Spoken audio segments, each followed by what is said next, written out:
Digital Surveillance and Democratic Legitimacy, a Personal Reflection. In today's hyper-connected world, I feel that my everyday life is constantly watched, even when I am simply scrolling through a social media feed or using a navigation app.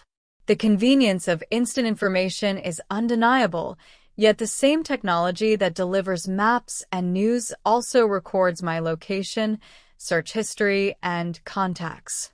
This dual nature of digital tools forces me to ask how much of my personal freedom I am willing to exchange for efficiency. From a professional standpoint, I have seen how governments and corporations collect massive amounts of data to improve services, enforce laws, or target advertising.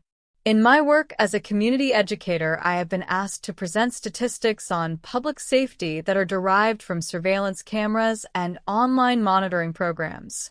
While the intention to protect citizens can be noble, the process often lacks clear explanations, leaving many people uncertain about who decides what is recorded and why.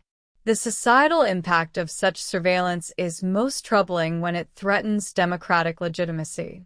A healthy democracy depends on citizens' trust that their leaders are accountable and that the state respects basic rights such as privacy and freedom of expression.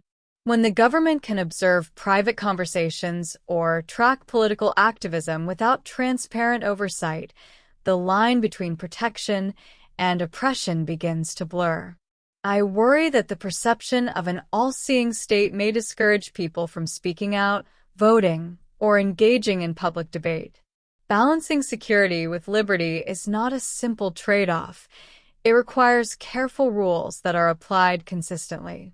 I believe that surveillance should be limited to narrowly defined purposes, approved by independent bodies, and subject to regular public reporting. Moreover, individuals must have real opportunities to access, correct, or delete the data that is collected about them.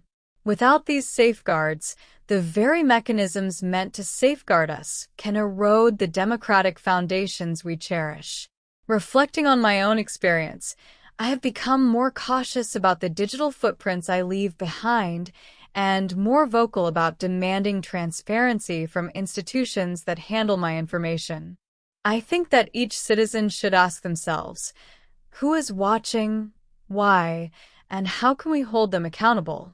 By staying informed and insisting on ethical standards, we can help preserve the legitimacy of our democratic institutions while still benefiting from the positive aspects of digital technology.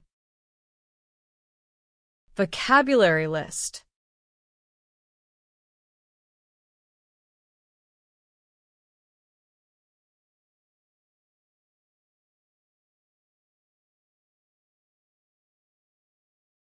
Questions. Answer true or false based on the passage. 1. The author believes that digital surveillance only has benefits and no drawbacks. 2. The author works as a community educator. 3. According to the essay, transparency is not important for maintaining democratic legitimacy. 4. The author argues that surveillance data should be used for any purpose the government deems necessary. 5. The author suggests that individuals should have the right to access or delete their personal data.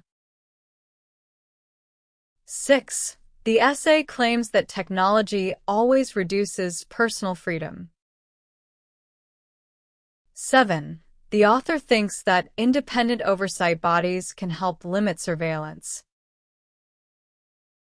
8. The author feels that people may become less likely to protest if they feel they are constantly being watched. 9. The passage states that the author never uses navigation apps because of privacy concerns. 10. The conclusion of the essay calls for citizens to question who is watching them and how they are held accountable.